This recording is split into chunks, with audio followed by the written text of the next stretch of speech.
రాయబడిందంటే సియోనులో విడుదల అని ఉంది. హల్లెలూయా, హల్లెలూయా. చూడండి, సంఘానికి వచ్చినప్పుడు మనం ఏదో క్లబ్కో సొసైటీకో లేకపోతే బంధువుల్ని కలవడానికి రాము. అవన్నీ జరగచ్చు.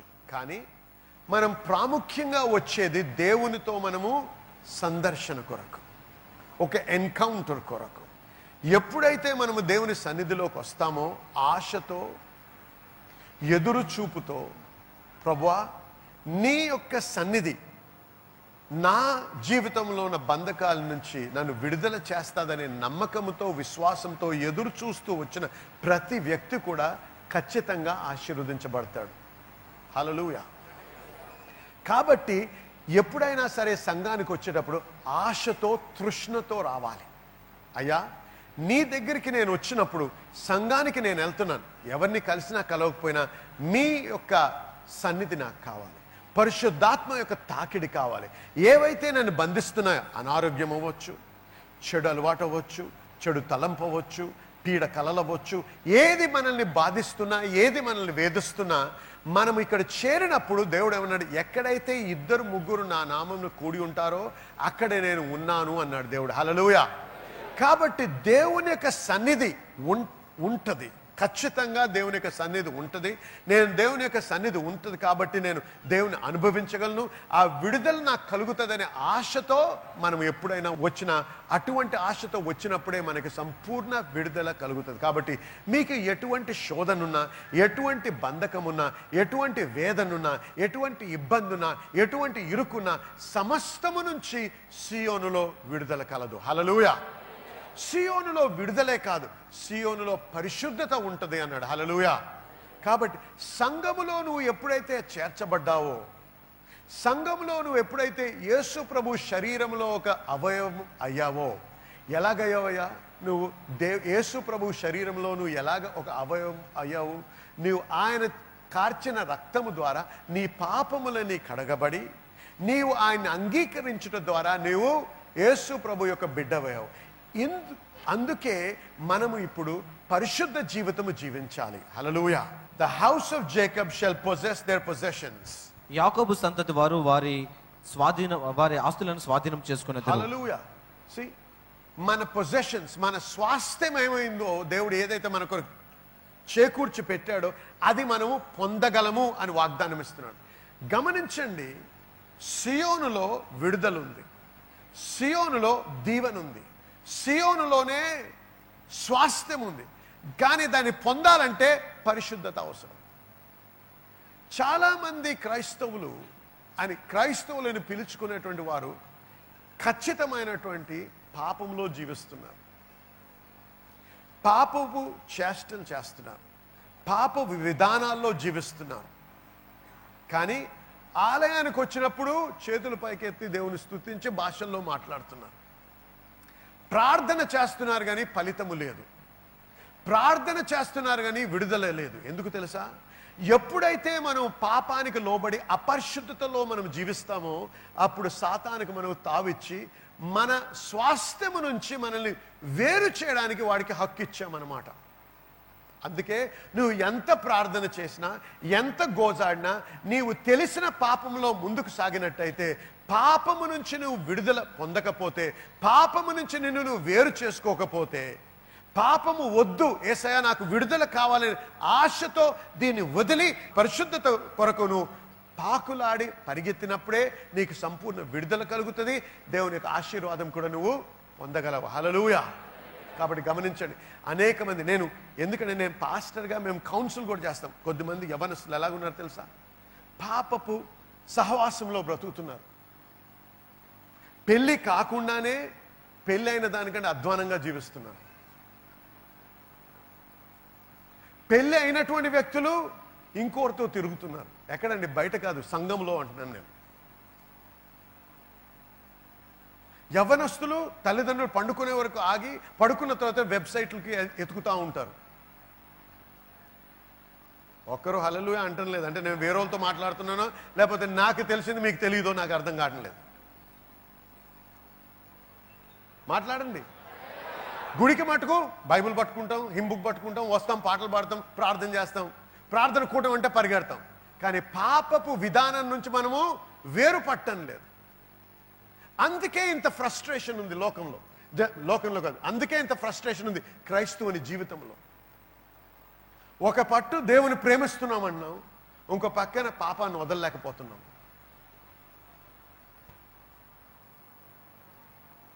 ఏమన్నాం మనం? You have a glorious destiny in God. ఘనమైనటువంటి గమ్యము దేవుడు ప్రతి ఒక్కరి కొరకు ఏర్పాటు చేశాడు. దీని గురించే మనం బోధిస్తున్నాం, అంతేనా? ఘనమైనటువంటి గమ్యం ఉంది మనకి. కానీ ఈ ఘనమైనటువంటి గమ్యాన్ని నేను పొందాలంటే, దాన్ని నేను స్వీకరించాలంటే, దాన్ని నేను అనుభవించాలంటే నాకు మంచి పునాది కావాలి అని కూడా నేను బోధించాను. పునాది గురించి బోధిస్తూ మొట్టమొదటి పునాది ఏమన్నాం మనము? కాన్సిక్రేషన్, సమర్పణ. దీని విషయం మనం మాట్లాడాం. సమర్పణ గురించి మాట్లాడుతూ ఒక మాట మాట్లాడాం. అబ్రహాము జీవితాన్ని మనం ఉదాహరణ తీసుకొని ఏమన్నాం? Abraham was addicted to please God. Addiction అంటే ఏంటండి? వ్యసనం, అంతేనా? వ్యసనమే అడిక్షన్.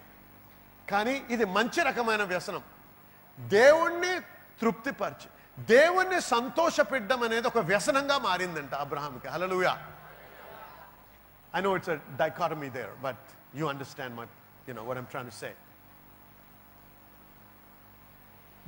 ఏది చేసినా ప్రాముఖ్యంగా అబ్రహాం జీవితంలో, అబ్రహాం మనస్సులో, హృదయంలో ఉంది, నేను ఏది చేసినా నా దేవుణ్ణి నేను తృప్తిపరచాలి, నా దేవుణ్ణి నేను గణపరచాలి, నా దేవుణ్ణి నేను ప్లీజ్ చేయాలి. అటువంటి హృదయ వైఖరితో అబ్రహాం జీవించాడు. అందుకే అబ్రహాము తన ఘనమైన గమ్యాన్ని చేరగలిగాడు. ఆఖరికి ఆయన గురించి చాలా అన్ని విషయాల్లో ఆశీర్వదించబడ్డాడు అబ్రహాం అని రాయబడింది. హల్లెలూయా. ఆ వాగ్దానమే మనది కూడా అని వాక్యం తెలియపరుస్తుంది. కాబట్టి మనం ఎందుకు అనుభవించలేకపోతున్నాం? మన పునాదిని మనం ఒకసారి పరీక్షించుకోవాలి. దేవుడు నమ్మదగినటువంటి వాడు. ఒకరికి చేసిన దేవుడు ఇంకొకరికి చేసే దేవుడు. అబ్రహాముకి ఏ వాగ్దానం ఇచ్చాడో గలతీయులకు రాసిన పత్రిక 3వ అధ్యాయం 14వ వచనం ప్రకారం నాకు కూడా అదే వాగ్దానం ఇచ్చాడు దేవుడు. హల్లెలూయా. మీకు కూడా అదే వాగ్దానం ఇచ్చాడు. కానీ ఆ వాగ్దానం ఇచ్చిన దేవుడిని మనం ఆ వాగ్దానము, ఆ స్వాస్థ్యం పొందలేక కష్టంలో బ్రతుకుతున్నాం, ఫ్రస్ట్రేషన్లో బ్రతుకుతున్నాం. మరి ఎందుకు ఇది జరుగుతుందంటే మన పునాదిని ఒకసారి మనం పరీక్షించుకోవాలి. మన సమర్పణ ఎలాగుంది దేవుని పట్ల? మనం ప్రేమిస్తున్నామన్నాం, నిజంగా ప్రేమిస్తున్నామా దేవుణ్ణి? ఆ విషయాలు కొన్ని చూద్దాం.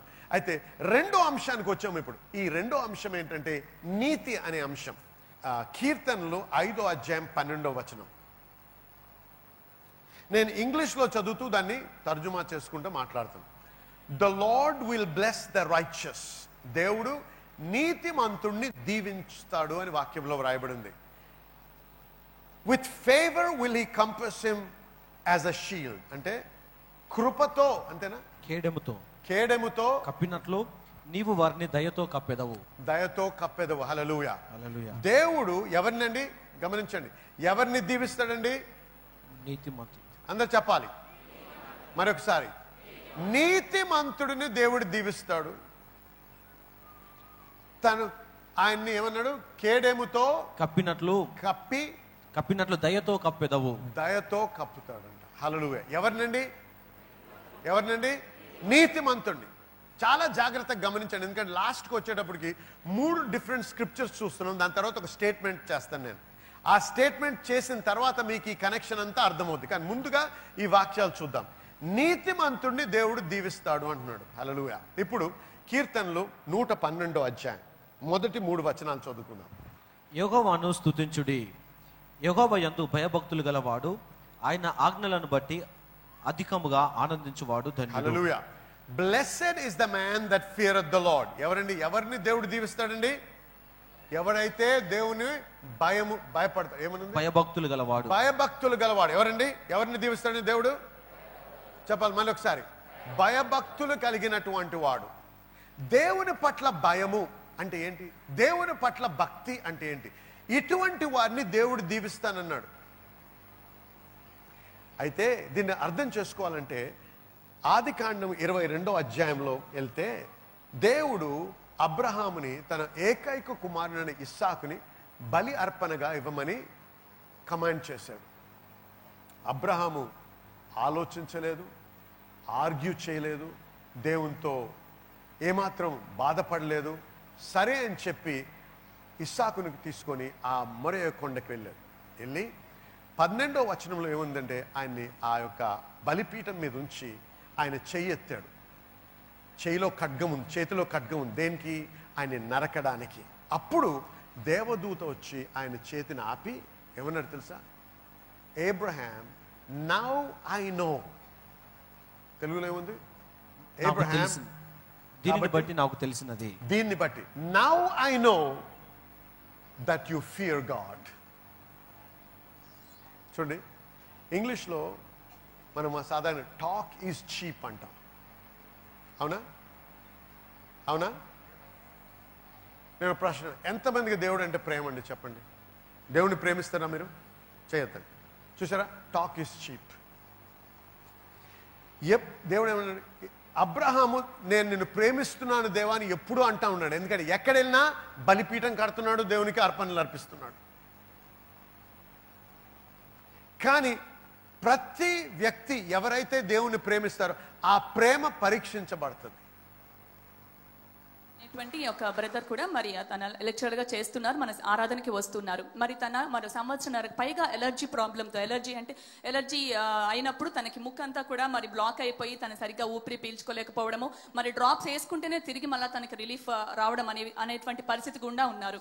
మరి పోయిన వారము మన నైనా గార్డెన్స్ జరిగినటువంటి ఆరాధనకు వచ్చినప్పుడు మరి పాస్టర్ రాజ్ గారు ప్రత్యేకించి ఈ యొక్క సమస్యను గురించి మాట విడుదల చేశారు. దేవుడు అటువంటి పరిస్థితులు గుండా వెళ్తున్న వారిని ముట్టి స్వస్థపరుస్తున్నారని చెప్పి ఆ రోజు వెంటనే సంతోషంతో ఈ బ్రదర్ మరి ఆ మాటను స్వీకరించారు.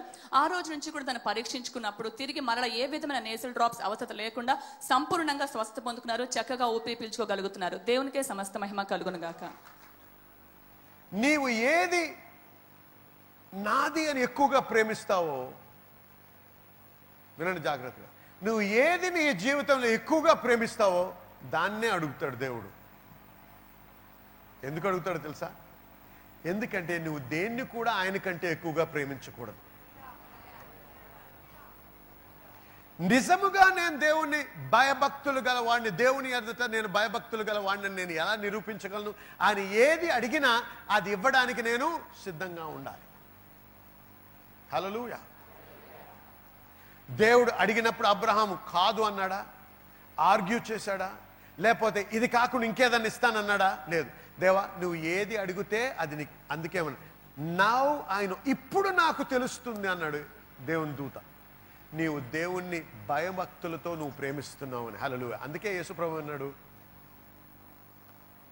If you love me you will keep my commandments. నీవు నన్ను ప్రేమించినట్టయితే నువ్వు నా ఆజ్ఞలను గైకొందు. హల్లెలూయా. చూడండి, మనము దేవుణ్ణి ప్రేమిస్తున్నాము అంటే దేవుణ్ణి ప్రేమిస్తూ పాపముతో సహవాసము చేయలేము. ఒక్క రామని అంటలే. పాపపు జీవితము మీకు తెలుసు. పాపం అంటే నేను చెప్పే అవసరం లేదు. ఏం పాపాలండి అంటే, ఒకసారి నేను గలతీయులకు రాసిన పత్రిక 5వ అధ్యాయం 19వ వచనం నుంచి మీరు చదివితే మీకే అర్థమవుతుంది. పాపపు జీవితము జీవిస్తూ అక్రమ సంబంధాలను ఉంచుకుంటూ మోసము చేస్తూ మోసపు జీవితము జీవిస్తూ సంఘానికి వచ్చి దేవుని స్తుతించి నేనేదో విత్తనం విత్తుతున్నానని చెప్పి విత్తితే దేవుడు దీవిస్తాడు అనేది భ్రమ. ఆమేన్. ఎందుకంటే ఆ విత్తనానికి భవిష్యత్తు లేకుండా చేసేది సైతాన్. ఎలా చేయగలదు? నీవు ద్వారం విప్పావు కాబట్టి. నీవు ఏ రోజైతే దేవా నేను పాపము నుంచి దూరస్తున్నవుతాను, నేను నిన్ను వెంబడిస్తున్నాను, నిన్ను గణపరచడమే, నిన్ను సంతోషపెట్టుటయే నా హృదయ వాంఛ అని నువ్వు నిర్ణయం తీసుకొని ఆ నిర్ణయ ప్రకారం నువ్వు నడుస్తావో అప్పుడే నీ ఘనమైన గమ్యాన్ని నువ్వు చేరగలవు. హల్లెలూయా. భయభక్తులు గలవాడిని దేవుడు దీవిస్తానంటున్నాడు. హల్లెలూయా. నీతిమంతుడిని దేవుడు ఎలా దీవిస్తాడండి? చదవండి ఇప్పుడు 2వ వచనం. వాని సంతతి వారు భూమి మీద బలవంతులగుదురు. వారి సంతతి వారు భూమిలో ఘనమైన వారుగా మారుతారు. హల్లెలూయా. యథార్థవంతుల వంశపు వారు దీవించబడుదురు. కలివియు సంపదయు వాని ఇంట ఉండును. కలిమి సంపద ఎక్కడ ఉంటుందని వాని ఇంటిలో ఉంటుంది. Hallelujah, hallelujah, hallelujah, hallelujah. Wealth and riches are in his house. మనందరికి కావాలి వెల్త్ అండ్ రిచెస్. అవునా, అవునా కాదా? దీవించబడ్డం ఇష్టం లేదా మీకు? చేయొచ్చు, చూపించండి. హల్లెలూయా చెప్పండి. Hallelujah. Wealth and riches are in your. ఎప్పుడు వస్తాయండి వెల్త్ అండ్ రిచెస్? మోసముతో డబ్బు తీసుకున్నప్పుడు కాదు,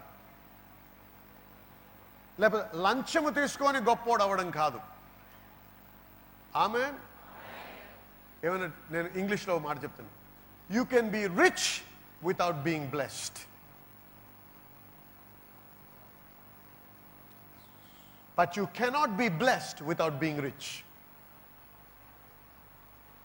The blessing of the Lord, it maketh rich, and he addeth no sorrow with it. Don't go after riches. ధనము అపేక్షించకండి. గొప్పదనము వెంటాడకండి. దేవుని ఆశీర్వాదాన్ని మీరు వెంటాడండి. అబ్రహాము ఇంత ధనవంతుడు, ఇంత గొప్పోడు ఎలాగయ్యాడండి?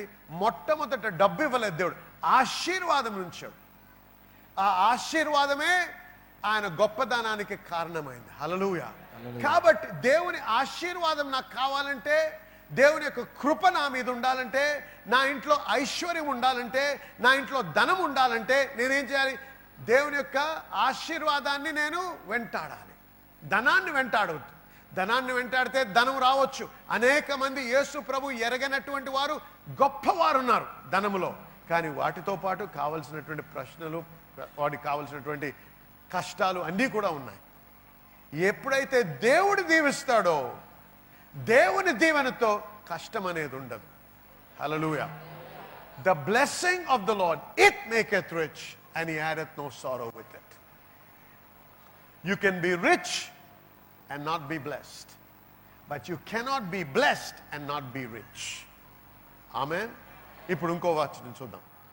కీర్తనలు 1వ అధ్యాయం 3 వచనాలు.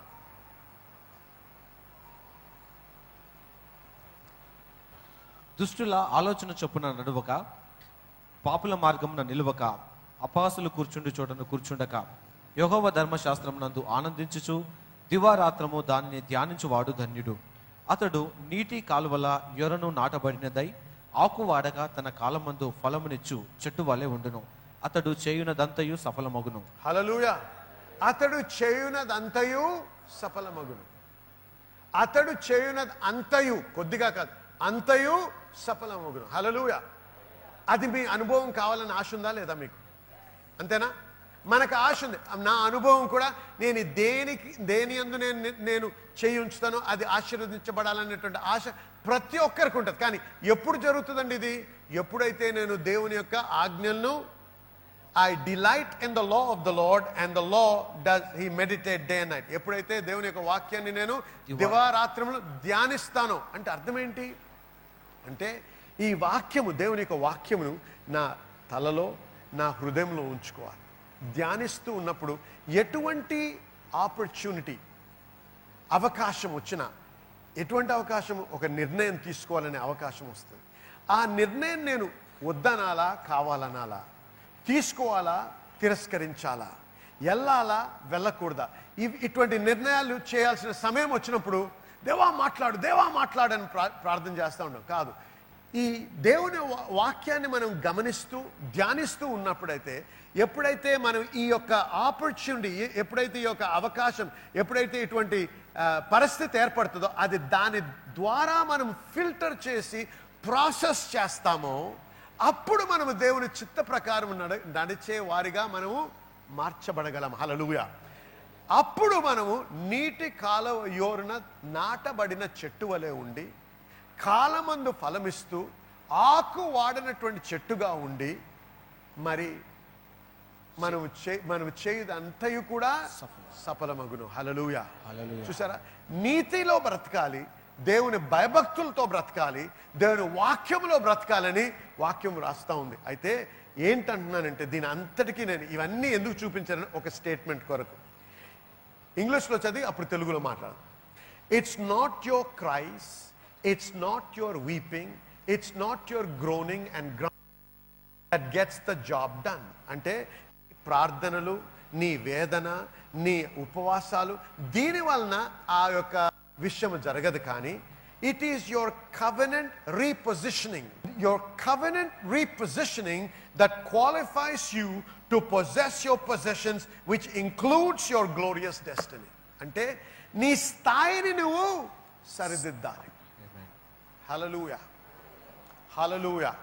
చూడండి, కారు ఉందనుకోండి, ఒక్కోసారి తెలియకుండానే ఒక టైర్ ఒక రకంగా అరుగుతూ ఉంటుంది. ఫ్రంట్ సైడ్ ఈ టైర్ ఉందనుకోండి, ఈ సైడ్ అరిగిపోతూ ఉంటుంది, ఈ సైడ్ అరగదు. ఇంకో టైర్ ఇటు అరుగుతుంది, అటు అరగదు. ఎందుకు ఇలాగ అవుతుందా అని చెప్పి మనం ఏడుస్తే ఏమన్నా వద్దా? ఏం కావాలి దానికి? ఒకటి చేయాలి. ఏంటండి అది? Wheel alignment. కవెనెంట్ రీపొజిషనింగ్ అంటే heart realignment with God's word అన్నమాట. అర్థమైంది మీకు ఇప్పుడు? హల్లెలూయా. కాబట్టి మనం ఉపవాసం ఉండడం కాదు, ఇవన్నీ అవసరమే. ఉపవాసం ఉండడం అవసరం, ప్రార్థన చేయడం అవసరం. కానీ ఉట్టి వాటి వలన జరుగుతుంది అనేది భ్రమ. ఎందుకంటే మనం తెలుసుకోవాల్సిన, దేవుని బిడ్డలుగా మనకు తెలుసుకోవాల్సిన విషయం ఏంటంటే, మనకి దేవుడు కొన్ని బాధ్యతలు ఇచ్చాడు. చాలామంది ఏమనుకుంటారంటే, నేను ఎలాగైనా బ్రతకొచ్చు, నాకు అవసరమైనప్పుడు నేను చేయాల్సిందల్లా ఏంటంటే మంచి పవర్ఫుల్ ప్రేయర్ టవర్ ఏదైనా చూసుకొని వారికి ఫోన్ చేస్తే, వారొక్క ప్రార్థన చేస్తే అన్నీ బాగైపోతాయని. అటువంటి తలంపు గలవాడు బుద్ధిహీనుడు. ఉట్టి ప్రార్థన సరిపోదు అని చూపిస్తున్నాను మీకు. ప్రార్థన చేసి నన్ను వెతికి తమ చెడు మార్గంలోను విడిచిన ఎడల. ప్రార్థన చేయాలి, దేవుణ్ణి గోజాడాలి, అంతేకాదు తమ చెడు మార్గంలోను విడిచిన ఎడల తమ చెడు మార్గాల్ని విడవాలి. హల్లెలూయా, హల్లెలూయా. మనకి దేవుడు ఏర్పాటు చేసిన ఘనమైన గమ్యాన్ని చేరాలంటే ఉట్టి ప్రార్థనతో సరిపోదు,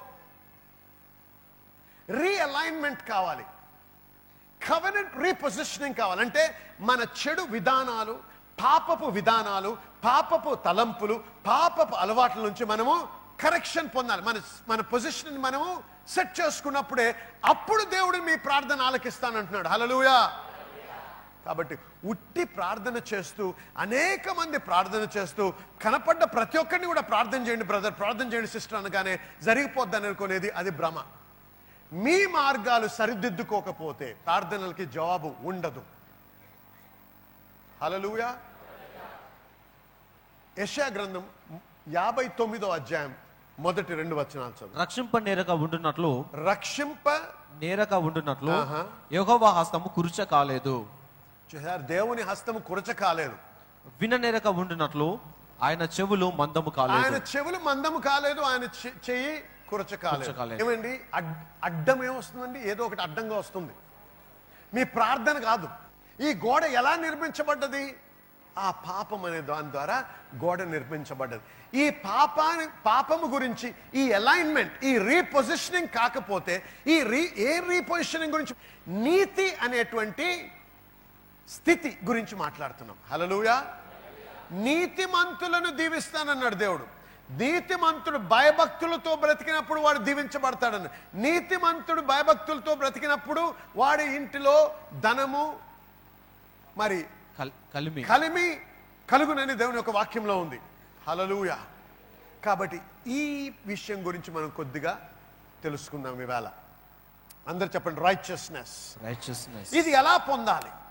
దాని గురించి మనం ఎక్కువగా బోధించాం కాబట్టి కొద్దిసేపు చూసుకొని ముందుకు సాగుదాం.